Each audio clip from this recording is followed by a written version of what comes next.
Eh bien, puisque nous sommes confinés, nous allons continuer notre cours sous la forme de diaporamas commentés et j'utiliserai le pointeur laser pour faciliter, je l'espère, la compréhension de mes commentaires.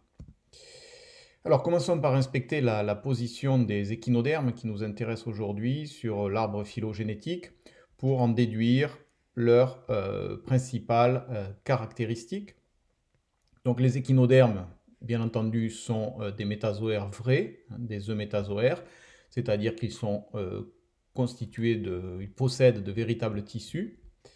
Parmi les eumétazoaires, ce sont des bilatériens, donc ils sont constitués à partir de 3 feuillats embryonnaires, à savoir que après la gastrulation, il se met en place un mésoderme entre l'ectoderme et l'endoderme.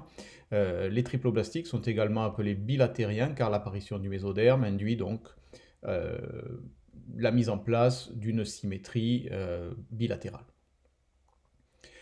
Parmi les triploblastiques ou bilatériens, donc pour la première fois, nous allons passer sur la branche des deutérostomiens, puisque jusqu'à présent, au cours du premier semestre, au cours de ce semestre, nous n'avons vu que des protostomiens. Et donc les deutérostomiens sont des bilatériens dont le mésoderme et le célome se forment au fond de l'archentéron de la gastrula par un phénomène d'entérocélie, c'est-à-dire par des évaginations au fond de l'archentéron. Dans ce cas, le blastopore donne l'anus et la bouche se formera secondairement. Enfin, parmi les deutérostomiens, donc les échinodermes sont des épithélioneuriens, ce qui signifie que leur système nerveux est diffus dans le tégument. À vrai dire, il n'y a pas de véritable système nerveux central, donc des nerfs répartis dans l'épaisseur du tégument. Et donc les échinodermes qui nous intéressent aujourd'hui, les échinodermes cela signifie littéralement peau de hérisson, en grec échinos veut dire hérisson, derma la peau. Ils ont un squelette calcaire qui se trouve dans l'épaisseur du derme et ce squelette calcaire porte des piquants. Ce sont des animaux qui sont strictement marins puisqu'ils n'ont jamais colonisé les eaux douces. En effet, les échinodermes sont incapables de réaliser leur équilibre hydrominéral. Ils vivent sur le fond, on dit qu'ils sont benthiques et on les trouve dans toutes les mers du globe. C'est un groupe qui est très peu diversifié puisque actuellement il n'existe que 6750 espèces.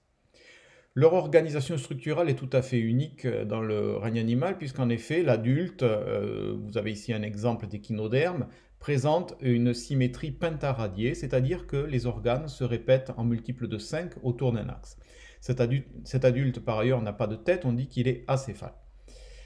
Alors, une symétrie pentaradiée, ça n'est pas une symétrie bilatérale, a priori. Cependant, fondamentalement, en fait, les échinodermes ont une symétrie bilatérale puisque leur larve, qu'on appelle la larve pluteus, c'est la larve caractéristique des échinodermes, possède une symétrie bilatérale. Vous voyez ici, là, on pourrait faire passer un plan de symétrie, un plan sagittal qui séparerait donc cette larve en deux moitiés, gauche et droite. Cette larve va ensuite subir une métamorphose, on va voir ça un peu plus loin, qui conduira donc à cette morphologie adulte si particulière.